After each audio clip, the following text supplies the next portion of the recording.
आज महागामा प्रखंड कार्यालय के सामने महागामा के पूर्व विधायक अशोक भगत के द्वारा पंचायत चुनाव समय पर कराने के लिए 5 सूत्री मांगों को लेकर एक दिवसीय धरना प्रदर्शन किया गया। आइए सुनते हैं पंचायत चुनाव और किसान बिल पर पूर्व विधायक अशोक भगत क्या कहते हैं। प्रखंड कार्यालय में किस चीज़ को लेकर धरना प्रदर्शन की गई है? आज झारखंड प्रदेश के हर प्रखंड में भारतीय जनता पार्टी की तरफ से आयोजित एक दिवसीय धरना का कार्यक्रम आयोजित हो रहा है और इस सरकार का, कांग्रेस और जेएमएम के सरकार का 1 साल पूरा होने को भी है। हम कह सकते हैं कि पूरे 1 साल के अंदर सरकार पूरी तरह फेल्योर रही इस राज्य में, चाहे सड़क की सुविधा के काम हो, बिजली की सुविधा में हो, बिजली के जो काम चल रहे थे वो बंद हो गए हैं। जो सड़क स्वीकृत हुई था जब हम लोग की सरकार थी, भाजपा की सरकार थी, वो सड़क भी बंद कर दिया गया है। सिंचाई के क्षेत्र में जहां गोड्डा जिला को 2019 में देश में दूसरा स्थान मिला था कि किसानों की सिंचाई की सुविधा उपलब्ध हो, लेकिन वो भी बंद कर दिया गया है। अभी तक एक भी नहीं, 1 साल में एक बार तालाब हो चाहे चेक डैम का निर्माण हो, ऐसा कोई काम नहीं किया गया। बिजली का दर बढ़ा दिया गया और तो और पंचायत चुनाव को भी सरकार रोक रही है। पंचायत चुनाव रोकने का मतलब है कि केंद्र की राशि का गांव में आना कम, और पंचायत चुनाव जब दूसरे प्रदेशों में हो सकता है तो झारखंड में क्यों नहीं पंचायत चुनाव हो सकता है। तो हमारी अनेक मांग है, इस तरह के जो मांग है छोटे छोटे के साथ में बड़े मांग भी है। उसमें जैसे अभी आप देखते होंगे कि बीपीएल, पहले बीपीएल का बिजली बिल यहाँ 70 रुपया लगता था, अब 242 रुपया का रेट कर दिया गया। जनरल का बिजली बिल 250 रुपया कर दिया गया, अब फिर बढ़ाने का कह रहा है। कहाँ एक तरफ सरकार कह रही थी कि हम 100 यूनिट बिजली माफ़ करेंगे, ऊपर से बिजली का दाम बढ़ा दिया गया। अब किसान का ही आप ले लीजिए, आप धान खरीद के केंद्र की बात बोल रहे हैं, प्रखंडों में एक धान खरीद केंद्र खुल रहा है, वो भी रजिस्ट्रेशन हो नहीं पा रहा है।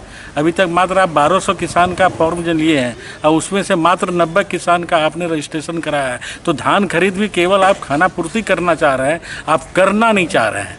या इस राज्य में जो भी है लोगों की पारा शिक्षक का मामला हो, आपने क्या कहा था कि हम सरकार बनाते घोषणा कर देंगे इसका हल, और आपने क्या किया? अभी आप पारा शिक्षक को राज्य स्तरीय कर्मचारी से मानदेय के दायरे से भी बाहर निकाल दिए।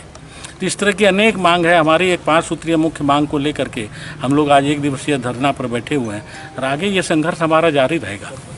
कांग्रेस का कहना है कि पूर्व जनप्रतिनिधि जो है किसान के साथ खड़े नहीं है, घर में बैठे हैं, भारत बंदी में भी घर में थे, इस पर क्या कहेंगे? भारत बंद में तो घर में नहीं रहेगा तो कहाँ रहेंगे? जो भारत बंद आपने किया, गलत किया। अब हमको एक चीज़ बता दीजिए, झारखंड का ही किसान ले लीजिए, यहाँ कहाँ पर है मंडी व्यवस्था? यहाँ तो किसान अपनी समस्या, अपने अनाज को प्राइवेट सेक्टर में पहले से बेचते आए हैं। यहाँ है क्या मंडी व्यवस्था? और आप यदि पैक्स से भी करते हैं तो इतना लफड़ा आप लगा के रखे हुए हैं कि वो पैक्स में भी धान नहीं जा रहा है। तो भारत बंद यदि कर रहे हैं तो आप गलत कर रहे हैं कि किसान, झारखंड के किसान तो पहले से भी किसी महाजन के पास अपना धान बेचते आया है, किसी दुकान में पहले बेचते आया है। तो आज मान लीजिए पूरे प्रखंड में 10 जगह धान खरीदारी पब्लिक सेक्टर के द्वारा हो रहा है। कल यदि 20 आदमी करेगा तो और किसानों को लाभ मिलेगा ना, रेट अच्छा मिलेगा। तो ये जो कह रहा है कि आप किसानों को बरगला रहे हैं, ये सरासर कांग्रेस का जो नीति है ना, वो देश हित भी नहीं है। आज पूरे मामले को आप जब देखिएगा तो किसानों के लिए क्या क्या इन्होंने, मुख्यमंत्री आशीर्वाद योजना चल रहा था झारखंड में, किसानों के खाते में 5 एकड़ से लेकर 5000 से 25,000 रुपया तक प्रति किसान उसके खाते में जा रहा था, आपने बंद कर दिया। आपने फसल बीमा का काम बंद कर दिया। अभी भनभनिया बीमारी लगातार, फसल बीमा का काम आपने किया नहीं, तो फसल बीमा को भी आपने रोक दिया। तो आप चाहते क्या? किसान को केवल आप चाहते हैं बरगला के रखना, लेकिन किसानों के लिए आपने कोई हल नहीं किया। आपने तो घोषणा किया था, कांग्रेस ने तो घोषणा किया था कि 2500 रुपया प्रति कुंटल देंगे, अब सरकार बनने दो हम देंगे। आपने तो बरगला के वोट ले लिया, लेकिन दिया तो नहीं आपने। और सिंचाई के क्षेत्र में आपने क्या किया? एक भी काम बता दे 1 साल के अंदर कि हमने कांग्रेस के लोगों ने यहाँ किया है, तो अब राजनीति हम लोग छोड़ देंगे। 1 साल हो चुका, एक भी तालाब हो, चेक डैम हो, किसी तरह की स्वीकृति तक नहीं दे पाई। तो ऐसी सरकार से रह करके क्या फायदा? हेमंत सोरेन मुर्दाबाद, हेमंत सोरेन मुर्दाबाद, हेमंत सोरेन हाउस में आओ, हेमंत सोरेन हाउस में आओ, भ्रष्टाचारी सरकार वापस जाओ, भ्रष्टाचारी सरकार वापस जाओ, किसानों को बरगलाना बंद करो, किसानों को बरगलाना बंद करो। हेमंत सरकार हाय हाय।